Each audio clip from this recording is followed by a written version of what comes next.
Hello दोस्तों, आप लोग कैसे हैं। हमारी आज की कहानी का नाम है बहू की जिम्मेदारियाँ। भाभी, मेरे स्कूल का टाइम हो रहा है, टिफ़िन तैयार कर दीजिए।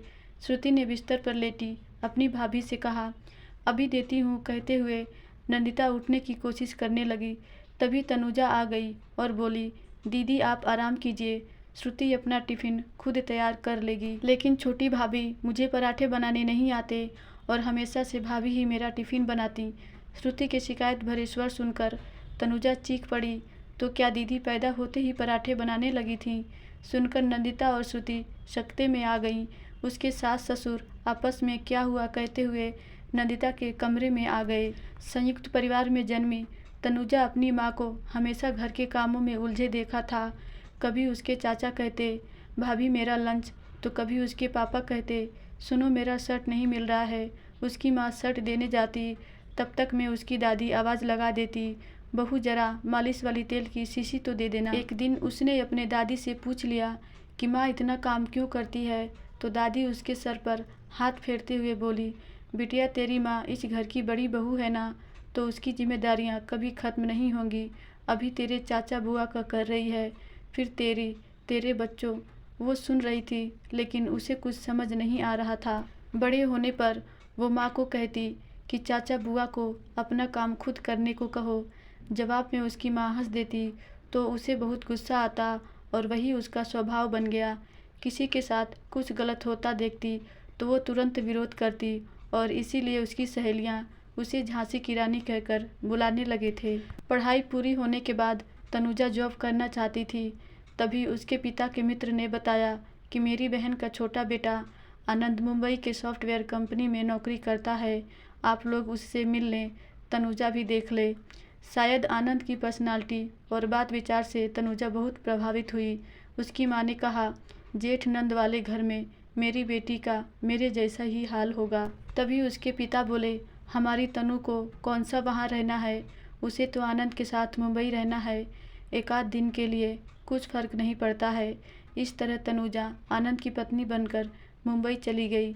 जब कभी ससुराल आती तो किचन में जेठानी का हाथ बटाना चाहती। तब नंदिता एक हाथ से पसीना पोंछते हुए कहती, तुम आराम करो तनुजा, मैं सब कर लूँगी, मुझे तो इसकी आदत है। एक दिन नंदिता अपने 6 साल के बेटे सनी को नहला रही थी। तभी उसके पति ने आवाज़ लगाई, नंदिता जरा मेरा वॉलेट तो दे देना। सनी को बाथरूम में अकेला छोड़कर नंदिता अभी लाई कहकर दौड़ पड़ी।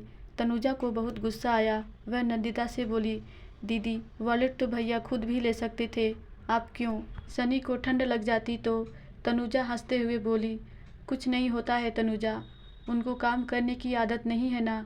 इसके बाद भी तनुजा नंदिता को कई बार समझाया कि दीदी आप सभी की जिम्मेदारियां क्यों उठाती हैं, भैया और श्रुति को स्वयं करने दीजिए, लेकिन नंदिता मुस्कुरा कर रह जाती। इस बार तनुजा जब ससुराल आई तो अगली सुबह नंदिता ने उससे कहा कि कल रात से ही मेरे सर में दर्द है। तनुजा बोली, तो आज आप आराम कीजिए, सनी को मैं संभाल लूँगी।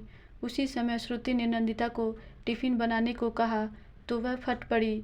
तनुजा की सास ने पूछा, क्या हुआ, इतना हल्ला क्यों, और बड़ी बहू अभी तक सो क्यों रही है। तब तनुजा बोली, क्यों, एक दिन आराम करने का उनका हक नहीं है।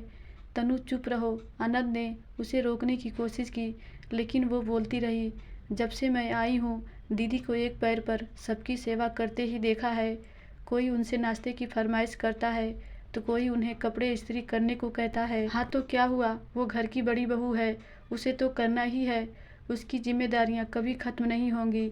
सास ने अपने अधिकार का उपयोग किया, खत्म नहीं होंगी, लेकिन सभी मिलजुल कर करे तो कम तो हो सकती है।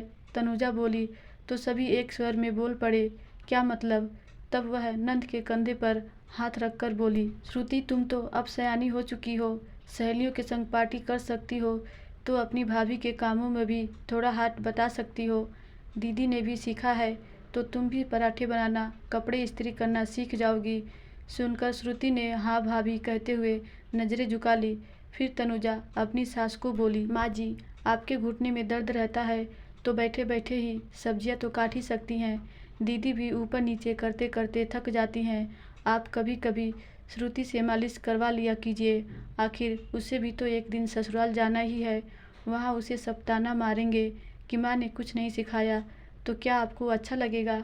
भैया अपने छोटे छोटे काम खुद कर लें, कभी कभी सनी को पढ़ा दें और पापा जी सनी को स्कूल छोड़ आए तो सोचिए नंदिता दीदी की जिम्मेदारियां का बोझ कितना कम हो जाएगा। वो आप सबका लिहाज करके कुछ बोलती नहीं, लेकिन मन तो उनका भी करता होगा कि कोई उनके हाथ में चाय की कप दे। कल रात से ही उनके सर में दर्द है, लेकिन किसी ने पूछा थकान और कमजोरी के कारण उन्हें कुछ हो गया तो कहते हुए उसका गला भर आया और वह आंसू लिए आंखों में कमरे में चली गई। उस दिन किसी ने भी नंदिता को बिस्तर से उठने नहीं दिया। तनुजा के जेठ जी नंदिता को दवा देकर सनी को स्कूल छोड़ते हुए ऑफिस चले गए। पापा जी पोते को स्कूल से ले आए। श्रुति ने तनुजा से पराठे के साथ साथ दूसरे व्यंजन बनाना भी सीख गई। सास तो अब पालक साफ करते करते और मटर छीलते हुए गीत भी गाने लगी। धन्यवाद दोस्तों, आशा करती हूँ यह कहानी आपको ज़रूर अच्छी लगी होगी।